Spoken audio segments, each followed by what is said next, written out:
Welcome to the program. My name is Mnene. Our sign language interpreter at the bottom end of your screen is Joyce Werimo. And my name is Winnie Lubembe. Welcome to the broadcast. We'll be having a discussion later on ahead on this program about the Building Bridges Initiative report and what it means for the future of the country. But first, President Uhuru Kenyatta and ODM leader Raila Odinga today launched the Building Bridges Initiative report meant to cure 9 major issues affecting the country. The head of state and opposition leader reiterated the need to have an inclusive government in order to bring sanity before, during and after elections. Our reporter Jeff Haimba with more details on that. Wednesday at the Bomas of Kenya was a D-Day for the launch of the Building Bridges report. The head of state Uhuru Kenyatta and the ODM leader Raila Odinga, who are the pioneers of the 2018 handshake deal that culminated into BBI, led the Kenyans in unveiling the report to the Kenyans with the key message of having an inclusive government. Na kwa ukweli wakati tulikutana, tulikunywa chai karibu dakika 45, kuna mtu anaongea, tunakunywa tu chai. Habari ya nyumbani sawa. Habari ya mama ako tu. Habari ya watoto wanasoma, wanaendelea. Kwa sababu ya hasira ya yale ambayo tulikuwa tumerushania huko mbele. Baada ya saa moja hivi sasa, jameni, ndipo sasa watu kuangaliana hapa, tumejifungia ni sisi wawili. It was in this meeting that the two political heavyweights revealed the hidden details on how they arrived at the March 2018 handshake deal that caught the nation by surprise. Let us now be mature, and I appeal especially to the political class. Don't divide these people, they don't deserve it. We are here talking about masilahi yao. Let me not bring it to hawa wabunge ambao wataangalia tu kwa maslahi yao yao. Let this be a people's document. Ni kwa nini baada ya kila miaka mitano tunaenda miaka mitatu ya kazi, miaka ya 2 tunapoteza kwa sababu siasa imechacha? Tunataka tuulize wafanyabiashara wetu wenzetu ni nini inawazuia? After the handshake deal, President Uhuru Kenyatta and the ODM leader Raila Odinga formed the Building Bridges Initiative Task Force that for 1 year collected the views on healing the nation, curing divisive politics, and fostering cohesion in the country. Several leaders who thronged at the Bomas of Kenya, including the Deputy President William Ruto, vowed to support the report for the benefit of the common mwananchi. And I am happy that there are proposals on how to build and enhance the institutions of governance, that we will have a robust, maybe constitutional, opposition that will make sure that government is held to account. Despite the leaders agreeing to support the recommendation of the report, the elephant in the room is the structure of the government, fronted for a prime minister who must be a member of parliament. Pale kwa governance, bado tutafanya ukarabati. Ni lazima president akiwa president awe na 2 deputies. Na awe na uwezo wa yeye kuchagua vile atakavyochagua prime minister. Pale kwa prime minister tuwe na assistant to prime ministers.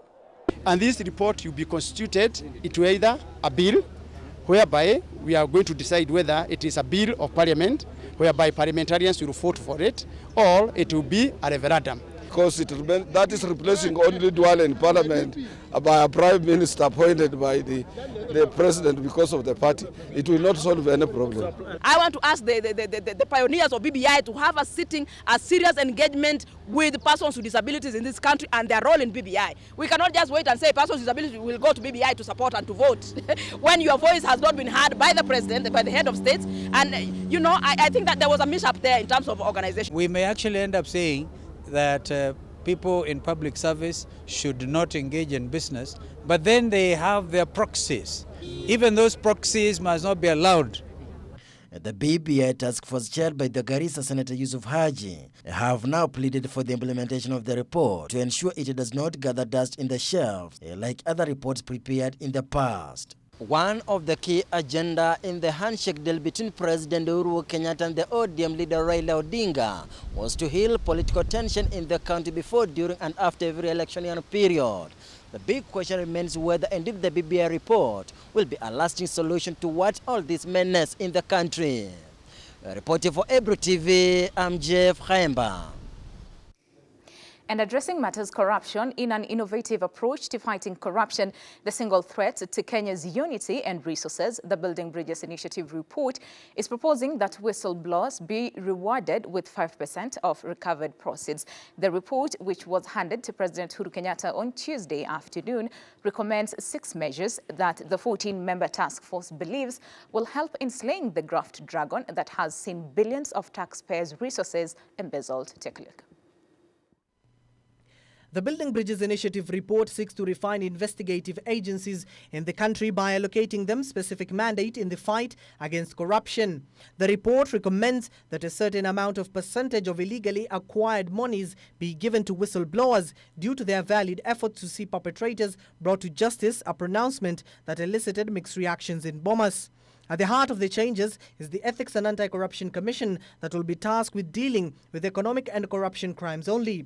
The proposal seeks to rope in more corrupt individuals by also shifting some of the anti-corruption mandate to the National Cohesion and Integration Commission (NCIC) that will work closely with the Commission in the fight against corruption, which has been a major burden to the taxpayers' monies. Corruption is one of the main grey area that the report was to recommend rapid measures to tighten the knot on graft-related cases, with Kenyans wanting conviction rather than prosecution. The report recommends that leaders who are entangled in corruption-related charges should step aside. Paka kwa president mwenye wote ni ofisadi. Wao wenyewe ndio wanaongoza ofisi, wanaonyeshana ofisadi ya kwamba iko hivi na hivi na hivi. Ukinishika hapa niko na excess niambia fine ni 1000. Hapo huyu askari kaniambia nimpe 2000. Nitamkataza niambia acha niende kotini. Hapo najua pale nitatoa 1000 itasaidia mwananchi, itasaidia mtu mahali. Ufisadi kubwa iko kwa government yenyewe. Sababu unapata Mkenya wa kawaida akipatikana na ufisadi lazima inamumulika sana. Mimi kama mfanyi biashara ufisadi imetuadhiri sana because sasa maisha inaendelea kupanda. According to the Kenyans Commission report released this month, bribery, kickbacks, collusion, bid rigging, embezzlement, fraud, incomplete and abandoned projects are some of the major issues facing the infrastructure sector. It will not be the first time an investigative agency netting the so-called big fish in corruption allegation. The former Treasury Cabinet Secretary Henry Rotich and his Principal Secretary Kamau Thuge are in court charged with abetting corruption in the Aror and Kimorer Dam scandal. Abdiaziz Hashim, Ebru TV. Now, the Independent Electoral and Boundaries Commission, IEBC, is the body mandated to run elections in the country. However, the commission bears the brand of disgruntled political losers who always agitate that the commission be disbanded. And it is no different in the current BBI report that proposes that the current team vacate office. Take a look. Political supremacy in the country has been the core of violence after every election. Post-election violence mostly occurs after the announcement of the election winners and losers, leading the country to a frenzy. Among the recommendations, IEBC should get a fresh look. The chairman will be the executive officer, with commissioners being in office for a period of 3 years. Returning officers will work on a part-time basis, and IEBC commissioners will be appointed by the political parties. This is seen as a way of bringing sanity in the commission that has bore political fights after every general elections. Fight the security threat and still turn out in large numbers to vote. In 2013 general election, the interim Independent Electoral Commission Chairman Ahmed Isaac Hassan was sucked into the factional battles raging inside the Orange Democratic Party (ODM) after the commission did an about turn and rejected a list of councillors the Orange Party forwarded to the polls body to replace nominated civic leaders allied to Eldoret North MP William Ruto. ODM turned the hit on Hassan, accusing him and the IEBC of being partisan. Isaac Hassan was at the center of political wrangles after the announcement of Uhuru Kenyatta as the winner of the 2013 general election. The battles were drawn between Isaac Hassan-led commission and the ODM party.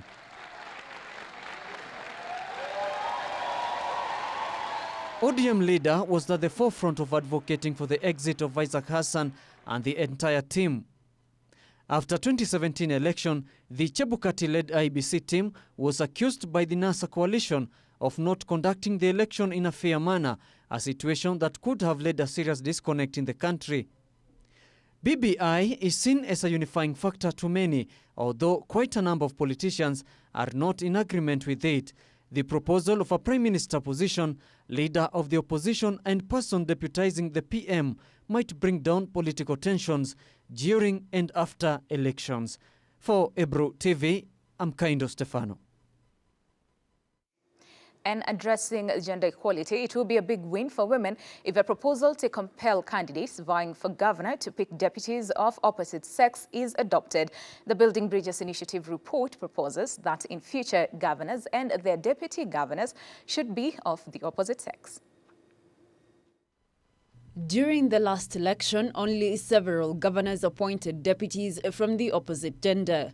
The governors include Salim Mvurya of Kwale County, Taita Tavetta's Granton Samboja, Samuel Tunai of Narok, Paul Chapkwony of Kericho, the late Joyce Laboso of Bomet County, Charity Ngilu of Kitui County, Kibwana Makueni County, Stephen Sang of Nandi County, Francis Kimemia of Nyandarua, and Anne Waiguru of Kirinyaga County.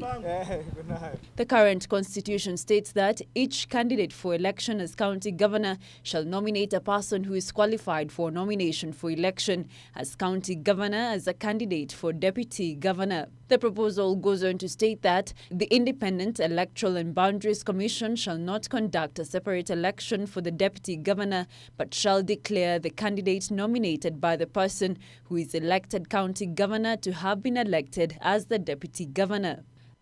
The BBI report further recommends that parties should be compelled through the Political Parties Act to be consistent with the Constitution to meet the 2/3 gender rule and other constitutional measures of inclusion through party lists. Monday this week, women leaders, particularly women members of parliament, along with other women leaders from various organizations, called for gender equality in representation in the BBI report. The report adds that all the existing 290 constituencies will be saved, including the protected seats, since they have become key for representation of sparsely populated areas. It further says individuals included in any party list shall initially have undergone a process that uses transparent public participation in counties, even before any other vetting procedure is used. Now moving on, the Building Bridges Initiative Task Force report has proposed that all the 47 counties and the 290 constituencies be retained, contrary to claims by politicians who have been misleading Kenyans that it was out to reduce the numbers. The report further recommends an increase in resources to the counties by at least 35% of the last audited accounts. A section of politicians had claimed that Senator Yusuf Haji-led task force was recommending the reduction of the counties and constituencies to help manage the wage bill, leading to threats from elected leaders who had vowed to shoot it down, particularly MCAs and MPs who feared they will be affected. The report, however, has proposed the retention of 47 counties and 290 constituencies. The report further recommends an increase of resources to counties by at least 35% or above of the last audited account. The report also includes proposal on how to cure the challenge posed by governors who failed to appoint their deputies, like Nairobi County, where Governor Mike Mbuvi Sonko has not named his deputy for 2 years now. The report proposes that the governor has 90 days to appoint a deputy governor, failure to which the National Assembly will appoint and will be approved by the County Assembly. Kusema ya kwamba pesa mingi ije mashinani, tunaunga mkono. Ipelekwe mpaka ifike kama kuanzia 35% kuelekea juu. Sawa, lakini vile vile iko nini caption pale ya kwamba hiyo pesa itumike kwa mambo ya maendeleo, not for consumption. The 2010 constitution is not clear on how long a governor should take to appoint a deputy governor after the office becomes vacant, either upon death, impeachment, resignation, or deputy governor's assumption into the governor's office. Huyu jamaa sasa akipatikana akanjua hapa hivi, anafurugwa ni kama hizi Mkenya. Na anatafutia watoto wake hapa chakula. Sasa ukiniambia ati achague deputy wake amakosa kuchagua, mimi sioni. Kwanza in fact mimi hata mimi personally ninge prefer tupiganga tukura the president, MCA, MP period. Hao watu wengine hizi vitu zingine zote zitoke. Mimi sioni maana ya hawa watu walichaguliwa. Tukianza na governor, senator, women rep, mimi sioni kazi yao. Sababu hiyo bado ni kuwekea mwananchi wa kawaida mzigo. Unajua hakuna mtu hafai kuwa na assistant wake because anything can happen. Huyu mtu anaweza kuwa labda ako nini, kusaidiana ni vipoa, anaweza kuwa labda ako kazi imekuwa mingi, wasaidiane na deputy. The report further strengthened the oversight independence of county assemblies by ensuring that the transmission and management of the county assembly budget are insulated from arbitrary or politically motivated interference by county executive. Also be subjected to rigorous public finance management process, it states. Abdiaziz Hashim, Ebru TV. Now moving on, the Building Bridges Initiative Task Force that was tasked with coming up with the report has finally handed over its report and has proposed that all the 47 counties to be retained, and that is according to Abdiaziz Hashim in the last story that he's just done. But moving on now, the much anticipated report is proposing, among other things, that a commission be established to come up with ways that will manage human resource within the health sector. Now, it has recommended an independent agency to be called the Health Service Commission to take charge of the management of staff in the public health sector. Take a look. The Kenya Medical Practitioners, Pharmacists and Dentists Union, KMPDU, has been demanding that the health sector be given a commission just like their counterparts in the teaching profession. Now, the report is suggesting transfer of the health sector personnel element from county governments to an independent health service commission to enable sharing of the very limited health experts. KMPDU Secretary General Oma Oduga insists the commission will help in addressing issues the workers face, saying it will also avert unnecessary strikes emanating from minor issues. The Kenya Medical Association has also called for the establishment of a health service commission to oversee the sector, which will help stem entry of quacks. Earlier this year, a similar proposal was made by the Public Service Commission to have the reversion of the health function to the national government with a mandate to hire medics vested with the commission. PSC Legal Secretary Jacqueline Manani explained, and I quote, the Commission proposes an amendment of the 4th Schedule, Part 2, which lists health services as a function of the county government to provide that health services should revert to the national government and human resource in the health sector should be managed centrally by the Public Service Commission, end of quote. The public service body explained that they made the proposal after observing numerous challenges affecting health workers with constant industrial unrest that has negatively affected the public in the last 6 years. The proposal was backed by Kenya Union of Clinical Officers, Kenya National Union of Laboratory Technologists, Kenya National Union of Pharmacists, and Kenya Medical Practitioners, Pharmacists and Dentists Union, who said this will help in addressing various issues the health workers face. Winnie Lubembe for Ebru TV. Well, time now for a very short break. When we come back, more about the Building Bridges Initiative report. As well as we'll be talking to a governor's expert to tell us about what the report really means for the future of the political state of the country. All right, stay with us. You do not want to miss that part of the interview after this very short break. All right, time for us to take a look at what you had to say in regards to the launched Building Bridges Initiative report. And remember, this is just the proposed report. So many of you had so many things to say. Others actually support, others not so many nice things to say. But let's just take a look at some of your reactions on Twitter. And this one says, this is Hey KOT, says, Murkomen is very right. It was very wrong to have an ODM MC instead of a professional MC or media guy. Hashtag BBI report. Hashtag bridging the divide was a national event. And then someone else says, Jambo Kenya Nairobi Company. All right, okay, that's more of an advertisement. Let's just take a look at what Somebody else had to say, we need water, and this is Mwiti_14 or 14. We need water for farming. The government needs to create opportunities for youth to empower themselves. We can farm, but where is the water? Right now, we are experiencing rains, but it will drain down to Indian Ocean. Kesho ni kiangazi tena. Hashtag serikali saidia, hashtag bridging the divide. This one says we cannot have the Prime Minister being appointed by the President. That's what is there currently. Runners-up should automatically become the Prime Minister. And then Mululu says, what happens when a popular candidate wins the presidency but loses the House? Does the runner-up become Prime Minister or leader of opposition? Well, that is a question that you are asking out there. And then Wiseman Remalia says, BBI is awarding whistleblowers 5% from the recovered loot. Professional snitching will be a booming business in future.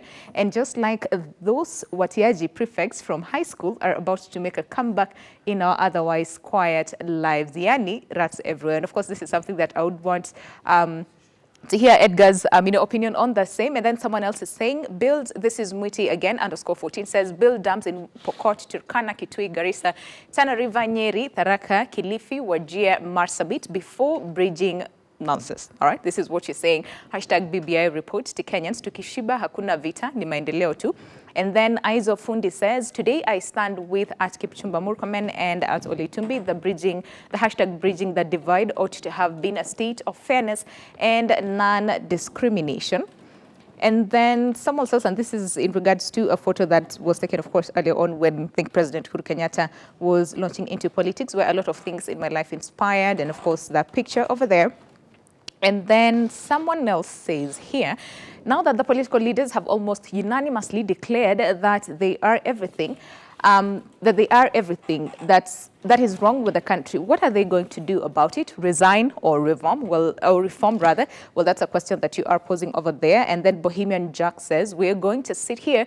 So we're going to sit here and ignore that the king was naked and had dipped in mead as he gave his speech. As a mimi, all right, can get what he was saying over there. And then someone else is saying, Nyerere, this is Dennis Mugirie, says Nyerere and Kenyatta were both founding fathers. One brought greed, the other one peace. A lot of reaction that we are seeing, over there. And then we can just sample a few more. This is Mary One, says Murkomen, reminiscent of Saitoti's There Comes a Time speech amidst Kanu booze, political intolerance, disease had to cure in Kenya. And that is in the 254 hashtag bridging the divide. Dennis Itumbi knows this too. And then this is Ndungu Ngaruia, says, hii kosokoso BBI takana haingefanywa somewhere out of town. Look at Kenyans enduring 4-hour traffic and massive productivity slump for a course we have no say or interest in. Hata wangeform tu WhatsApp group na waskume kitu UK assign into a bill. Hashtag building or bridging the divide. And of course, if you can just sample a few more. So this one, this is Lulu Jr. says, so now hashtag Baba forms a brigade between President and DP Ruto. And then Mona Lisa says, Ruto meketi kabisa, it's even funny to watch. And then someone else is saying, this is Patrick Safari says, then there are those who have not seen the BBI report, leave alone reading it. And in their world, they are already in 2022 and their preferred candidate has won and is already a powerful president. Well, this is some of the things that you had to say on the same. And just if we can sample a few more of what people had to say today. This one says, this is Mona Lisa says, Uhuru spoke so soberly today at Bomas. And then another one says, this is Anne Mvuria Mwangi says, let us put our differences aside and be united as youth. We will forever beg if we don't speak with one voice. And of course, this is on the hashtag Anne Mvuria on BBI. Remember, she also gave a speech earlier today, of course, representing the youth and addressing issues that affect the youth. And then, of course, goes ahead again to say, thank you all for the kind messages, of course, as a youth, representing the youth. And then this one is Michael Boron says, Jeanette and the group have successfully widened the gap, ironical and purported BBI. So this is some of the just sampling some of the tweets on what you had to say in regards to today, of course, the launching of the BBI report. And of course, I just want to have Edgar's reaction just a little bit on this tweet where someone actually said about the 5%, of course, where people would be getting 5% if they, reported on matters corruption. Of course, they're saying this is like a booming business, in the making. So, of course, I would also want to, again, this one is Wiseman Remali says, BBI is awarding whistleblowers 5% from the recovered loot. Professional snitching will be a booming business in future. So I'd want to understand what Edgar thinks about this particular, tweet. So basically, people are going to be paid for their whistleblowing role. And do you think it's going to be something that people are going to be using to mint millions? Being a bounty hunter? It is an incentive. It is an incentive to come forward. You'll be like, I want to sell out, I don't want to mention names, the NYS people, 1 billion. Let's do the math. Yeah. I don't have sugar in my house. Yep. 5% of 1 billion is how much? Let's tell it out. But you know, it will be until the case is over. Yep. How long does it take to prosecute a case in Kenya? A case of NYS. Still in the courts right now. They say until someone is convicted, then we'll now get the fraction of the millions, and now we'll give it to you. And we'll wait for the government to allocate funds into that. So I think even later they have to stipulate, they have to say, this is the time frame of this case, and this is the time frame of awarding the person. Yeah. When they legislate it, when they make it law, they have to spell out how long the government will take to reward that person. Otherwise, one person might say, it will take me 5 years to earn this. Why would I do this? And the case might go underground. Yeah. So back to the views expressed both by Kenyans online as well as the leaders who are present, including the former Prime Minister Raila Odinga himself.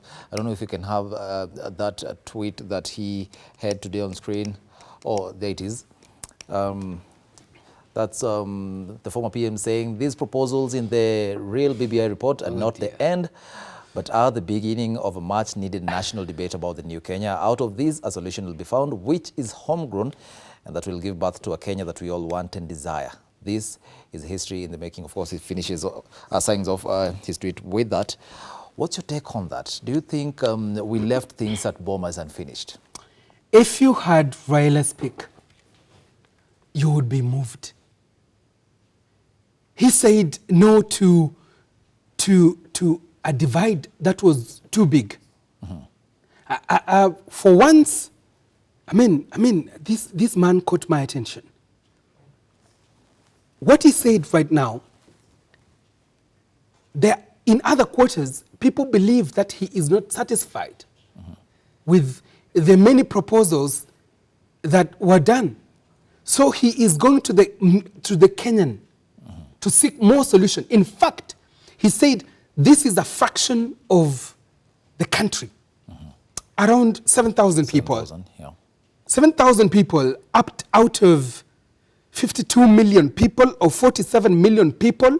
That is a drop in the ocean. So Raila said, let's go to the people. The center of attraction was the Prime Minister's post. And people seem to be so disappointed that the Prime Minister's post is not actually a Prime Minister's post. It is a leader of a government business. It is Duale. I really wanted to ask you They described Duale. So if the report was to be implemented today, Eden Duale, the majority leader in the National Assembly, will definitely be the PM. Well, before I answer that, let me now tell you that Raila might be disappointed. Joho stood up with noise. He shouted. And he said, we will have another conversation. And the Kieleweke side, let me just give names. The Kieleweke side seemed to be silent and shocked at the proposals of the PM. First, we were asking, where is the PM? Where is the referendum? Yeah. Are we likely to have it? So let me tell you this. The Prime Minister can be dismissed by the President. Anytime. He is at his mercy. Yeah. He'll do his bidding. He will sing his song. This is the man of the president. In parliament, it is the leader of the opposition, of the government. Business in parliament. Who retains This his is salary? Duale. Who retains his salary as the member of the National Assembly? Do you think that is really a good proposal? You're chairing cabinet subcommittees of people who are earning a lot more who than did you. This? Who did this proposal of giving someone more responsibilities without an incentive? Would I even wake up in the morning? So how will that play out eventually? I would propose a sitting allowance that would give him an incentive to go and chair a cabinet meeting. Imagine you're appointed in parliament to go and chair a cabinet meeting and you have no additional salary. You have no carrot to lead you there. That's wrong. Anyway, the crafters of this thing were looking at saving the national budget. You have a very Which is actually good. You have very good intentions, but on a wrong person. Yeah. Yes, that's a big person who is under the mercy of the parliament and under the mercy of the president, the puppet of the president. Yes. So as we wrap up this one, I saw something quite interesting, that there was a proposal to develop a council of advisors, and that will be composed of good meaning Kenyans drawn across various sectors, from the private sector who've had a stellar career in the public sector as well as religious leaders. And well, their work will be to provide private advice on to the head of state about upholding the national unity. And the most interesting thing about this also is that they will be non-salaried. Looking at this, as we wrap up, do you see that council of advisors accepting or people applying for these, but having their allowances compensate for what they would have been getting had they been salaried? Well, when you talked about non-salaried, long time ago, where we started our education, it was non-salaried. That's why teachers are called noble. It was a noble profession, where someone who has done what he is going to teach is going to stand in the capacity of a teacher. Now, this will now get out noble people to come and surround the presidency, to steer the country in a certain direction. So it will attract the people who are selfless. Well, if we adopt this and if we get it into our system, then our interest will be in them. Who are these people? Will the president listen to them really? Will they have the responsibility? Will they be there? Anyway, they'll be having favors from the president, like, I need something done. Then they'll be closer to the president. As I finish, it addressed many things of getting money from the top to the village to the ward elder.